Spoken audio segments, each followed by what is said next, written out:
just so I can shoot the wad there with them.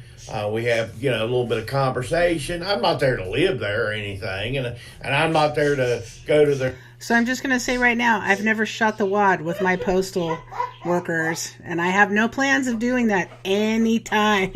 Hey guys, it's Poochie. It's time for another reseller reaction video. Now in these videos, what we do is we kind of just hang out. We hang out, we react. I maybe add some stuff. Betsy maybe interrupts and does something. Betsy? Betsy?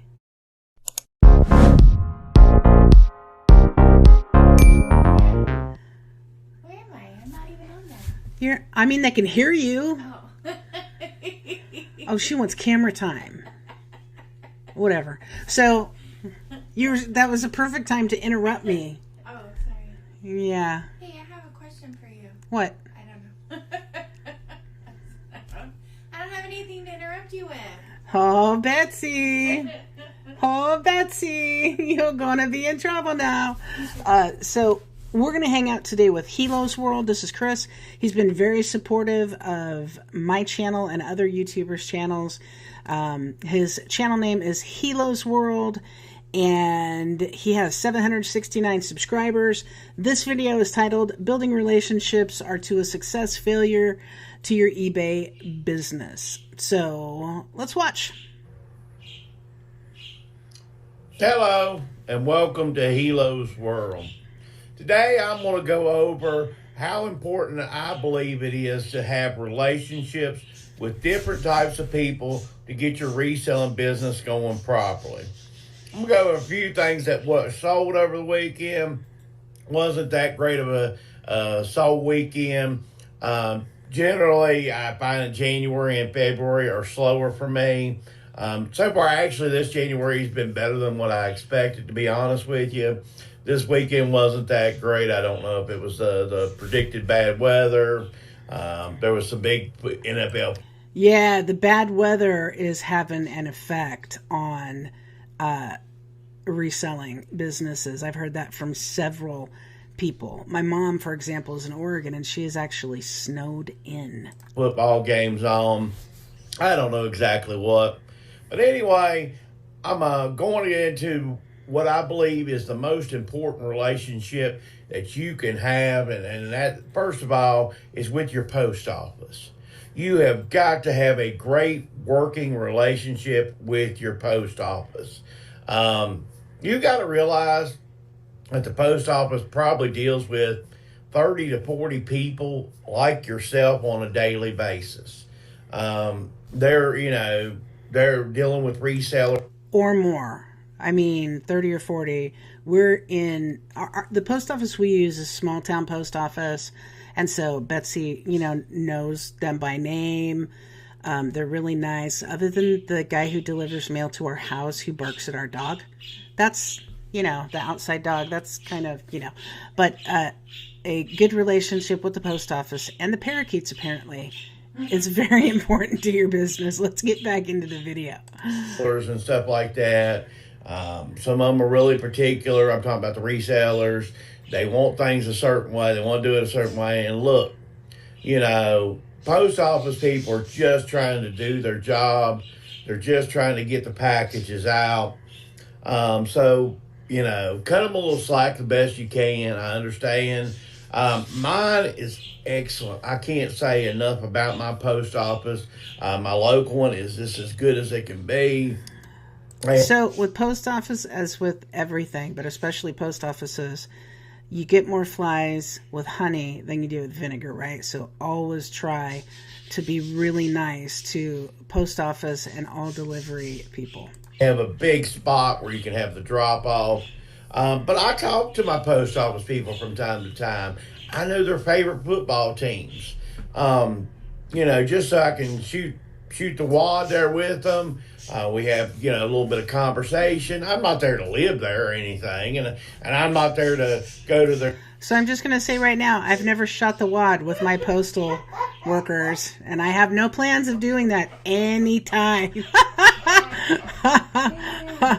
I think Chris is from a state over or something, and Yeah, so let's get back into the video. their son's graduation or anything. But I believe it's important to build relationships with the post office. Now, as far as I know, the two people that deliver to my home, there's a lady that mainly delivers, and me and her can talk. And there's times when I've got 4 or 5 things. I see her close to me. I just wait till she comes down the hill. I give her my stuff, and she goes on her way. Wait a minute, Chris. She comes down the hill.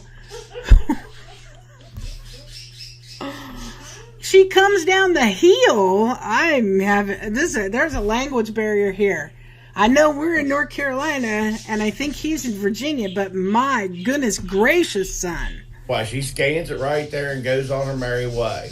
The guy, he's equally as nice, and it just all works out. Now, and my closest mail location's less than 2 miles away from me. So it's really convenient. I drive it. If you do the pickup thing, make sure you have an excellent delivery person as far as somebody that picks up. Yeah, we're never going to do that, are we? We're never going to do that, especially since our postman who delivers to us smokes. He's a chain smoker. Yeah. I'm not sure how that is, okay. But if we had him pick up, literally, I believe everything that we sent out would smell, every package we send out would smell like smoke. So we can't do that. Stuff like that, I would definitely. And hey, if they're doing that all year for you, leave a nice Christmas present. Heck, find out when their birthday is, maybe, and leave them something for their birthday or something. If they're going to come, I know. And when it's hot out, leave drinks. Put a bucket, put some ice in it, and leave drinks out for them so they stay hydrated in the hot months. Getting paid, they're supposed to do that. Yes, they are. But if you really want that good taken care of, you can leave them a little something. Yep. Come on. So anyway, that's enough on that relationship. I'm going to have a couple souls. Now, you'll think this is a repeat from last weekend, but I sold my other Polaroid camera. And you know what? This just teaches you one thing. When you price stuff right, it will still sell. I got about $13 and something for the other one. I got $13 and something for this one. This one only took about a week. What was on the other one, I had reduced it. I had sent out offers. It sold that way. So I thought, well, I'm going to go back with that for the pricing. It sold $13 plus shipping on the camera. Sold this lot of Cedar, My Chemical Romance, and Hinder CDs. Bought a bunch of CDs off of a girl a while back. I was able even to sell some of them individually for as much as $15 a piece. So I'm just trying to get rid of these now. Got about $12 plus shipping on those. My second most important, I think, relationship you need to work with is other pickers. Now, that's different what I'm going to say from another group I'll get to here in a minute, but you've got to work out a relationship with other pickers. Now, what I mean by other pickers is people who go to, like, auctions and flea markets and stuff like that. They're not selling on eBay. They're not selling on platforms. They want to avoid taxes and all the mess, rigmarole from that. But they like to sell. They like to resell. They like to go around, find stuff cheap. They like to resell it. You need to develop a good relationship with those people. Kind of if you see somebody at a yard sale or a sale, kind of, just start up a little chit chat, see what they're up to. See if they sell on eBay. When they say, no, I don't pull with eBay. I don't pull with that stuff. And that may open up a door to say, well, I do sell on eBay. If you got anything to get rid of, let me know. And with your pickers, you're going to have to treat them different, a little bit different than, say, at a yard sale or something like that. You're going to go ahead and need to pay them a little bit more. Don't be afraid to show them what you're going to get out of the item. One of the guys that I deal with picker-wise, he watches the channel. He knows exactly what I sell stuff for. I tell him up front probably what I'm going to list it for, what I expect to sell it for. Just be honest with them. Be open with them. If they Always, always, always be honest. Always be honest in every segment of your business. Just like he's saying, be honest, because otherwise it's going to catch up with you. Nobody's going to trust you when they find out that you were dishonest with them or dishonest with someone else or dishonest in general. So truth matters. Always be honest. They don't like it, let them in the relationship. I mean, just, you got a business to make.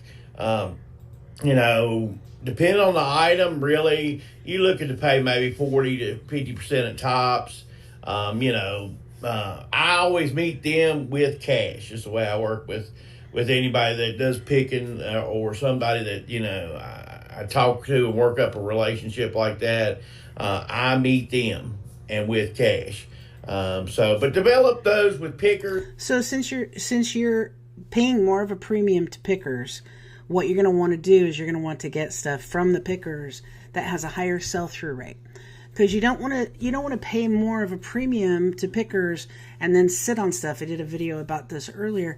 You don't want to sit on stuff that is going to take a long time to sell. You don't want to, get something that you're going to make 50% profit on and have to hold it for a year. So you're going to want to focus on stuff with a quicker sell-through rate from pickers, because you're paying them more, which is totally fair. If they're asking more, you want the item and it has a high sell-through rate, you're going to make money, pay them more. Let's go over a couple more things that sold these Cincinnati Bearcats shorts, Under Armour. The neat thing about these, and I'm gonna have to get off the Goodwill tag here. We'll actually do this. What I did, I shot it without, but there goes the Goodwill tag, thank goodness. But what this does, this got a unique tag with it. It's, I don't know what it is, but it's an SMS card. But I don't know if this was some kind of promotional thing or whatever. I did take and put that in the photographs. I didn't put the Goodwill sticker in it. I did put that. Anyway, got about $24 plus shipping out of those. That was good. With the tag is why I went ahead and bought it, because shorts are about $5 a piece at my Goodwill. They don't. Shorts is one thing they've kind of left alone. They tried at first to mark those up, but that definitely didn't work for them. So they leave the shorts. There's kind of their standard price. Sold this. This used to be pretty good. It's Peerless, the polo. It used to be with this little crab thing, whatever. Used to sell pretty good. Crawdad. But it said on my things. Or crawfish, crayfish, whatever. I reduced it. I got about $15 plus shipping. $15 free shipping on it. It's a little polo. It's lightweight. I paid $1 for this in an estate sale. But we did get rid of it. I'm glad for that. And finally, the biggest relationship you need to work out with, as I feel like, is other pickers. You have got to get along with, and not just other pickers, I mean other resellers. You've got to get along with your competition. Whatever that platform is, whatever that area is, when you're out yard selling or something. Man, I can't stand this guy. No, I'm kidding. Like that. And I'm going to go a little deeper in the yard selling thing in just a minute. But when you're talking with other resellers, get along with them, be friendly with them. You ain't got to welcome over to your house or anything like that. You ain't got to sit there and drink coffee with them or anything like that. But do get along with them. Because sometimes, I like to sometimes, hey, why don't you just go ahead and take that? Or you show them something. Because what it is, a lot of times they'll show me stuff. Yeah, here's the thing. Like, if you're at the Goodwill bins, a lot of times, if you develop relationships with other people, other pickers that are there, what's going to happen is if they don't want something, if they're looking for hard goods or they're looking for T-shirts, and they see a pair of jeans, and they're like, oh yeah, this is a good pair of jeans, they'll toss it to you, or they will hold on to it and give it to you. So then what do you do if you find something that they sell, is their specialty, then when you find one, you give it to them. So it's like, you scratch my back, I'll scratch yours. So that's where the relationship can really be beneficial. Like if you're with a lot of other pickers and resellers and you're at the bins or you're at the flea market, or you see them at garage sales or whatever, and you know what they look for, you can even ask them, hey, what do you look for? What do you like to sell? Then you can keep them in mind and find stuff for them, and they should pay you back by finding stuff for you. So they'll be like, hey, those go for pretty good sometimes. we help each other out. We got to work together. It's a learning process. So get along with other resellers as best as you can. Some of them are a little rough around the edges. I'm not, the funny thing is there was two I wasn't particularly friends along. He's talking about me. I wasn't particularly fond of. I never was rude to him, but I wasn't particularly fond of. We had one little fella in a pickup that, man, that dude, he'd go 50 miles an hour. And I think that's not worth it. The stuff, items are not worth putting other people's lives at risk or tearing up people's vehicles or something like that. There's no use acting like that. Another guy that I didn't like, and I'll tell you what he did. I guess maybe this is, if you do these type things, maybe you can kind of think about it. He liked to hover. When you're at a sale, pick it up or whatever, but he just hover, When people do not respect my personal space, especially at the bins, thrift stores, yeah, but especially at the bins, I have no problem calling them out. I will admit that one time it was a bad day for me, apparently, and this woman kept doing it, and I told her that if she did it again, I was going to deck her. I'm sorry. It's not my best moment, but you know what?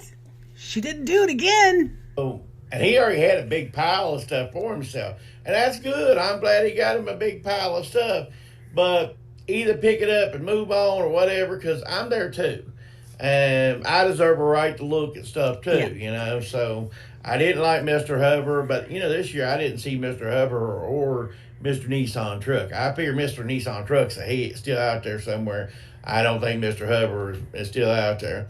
But in another relationship, Mr. Hover got knocked on his hind end, probably.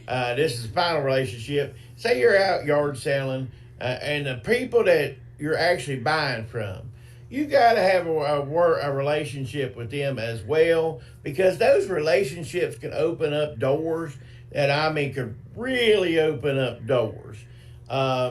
You can go from all the way from, just generally ask and say, of course, the broken question is, you got any video games? That question, all the way to, hey, you got any vintage shirts, any vintage hats, any, just different things you can throw at them.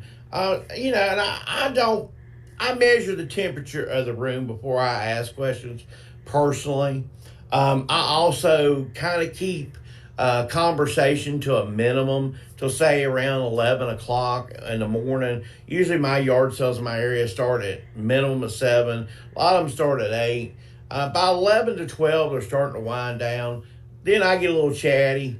And I can be at a yard sale, say 11 or 12 o'clock.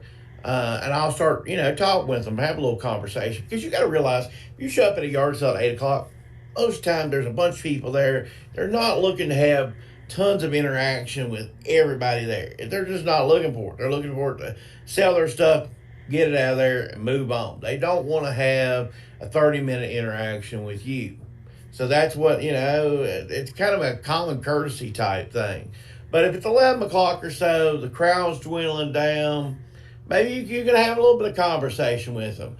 Maybe they didn't get everything out like they was going to think they was going to get out initially. They'll say, gosh, we still got some stuff down there in the basement. You might say, is there any way I can look at that stuff or something like that? They might even let you go down there. You never know. I was at a yard sale this year, and the lady told me I had a bunch of Western stuff. If you've watched some of my videos before, I had a bunch of Western stuff. I got $1 a piece. The lady told me, hey, next weekend we're going to dig out even more of our basement stuff for $1 a piece stuff. I knew I was there. I got more stuff. It's just simply about having a conversation, but it was during a time she wasn't busy. It was on Friday, and it was around 9:30 in the morning, but there wasn't nobody else there but me and her, so I started chit-chat. You had to kind of find your way to build chit-chatting, and, you don't have to talk about the yard, so just say, man, you got a beautiful view here. You got a nice house here. Hey, that's a nice car, especially if you're dealing with a guy. Tell him he's got a nice car. I don't care if he's got a 1982 Chevette. Tell him he's got the nicest car on the lot, and see if you don't open up a door. Man, Chris, what happened to the truth? What happened to always be honest? My last sale here, I'll go over this. This is a Jeffrey Bean shirt here. It's 18 and a half. That's why the reason why it's sold. 18 and a half. It's a tall. It ends up being about a 2XLT. This isn't the greatest brand in the world, but I picked it up for my $1 day at my Goodwill. We got a little bit over $10 plus shipping on the Jeffrey Bean there. But the key, as I say, is building relationships. I know sometimes you got into eBay, you say, well, that way I ain't got to meet people, Chris. I ain't got to talk to people, Chris. I'm sorry. You're going to have to do a little bit of relationship building if you want to be successful in your reselling business. It's just part of it. I hope you have a great day. I hope this information's been good to you. If you like this type of content, please give me a like. Comment below. Please tell me what type of relationships you like to build up. Tell me about relationships you've built up and have profited you a lot of money. Subscribe to the channel. I appreciate you. It's a little bit late getting this video out. I was watching some football. Have a good week. Chris is awesome. Chris is awesome. Thanks, Chris. Appreciate the video. Had a lot of good tips there about building relationships with people. It's really not that hard to chat. It's not that hard. I used to be the shyest person on the planet. And I worked on it and worked on it and worked on it. And now I can talk to pretty much anybody about anything. A little bit of honey goes a long way. And if you're just nice to people and you put out good's going to come back to you. That's what I truly believe. So thanks for the video. Make sure you subscribe to Chris. He is Helo's World, HELO''S World. Go watch his videos. They're funny, especially when he does that. Oh my God, what is it? The train. He has, I don't know, some character he does is some sort of train, the caboose picker or something. Okay, it's not the caboose picker. Forget I said that. So I did not say that. Thanks for watching, everybody. I appreciate it. We are keeping it real, and we'll be back with another reseller reaction video soon. Make sure you like the video, subscribe if you haven't subscribed, and hit that bell so you get notified of all future videos. Thanks for watching.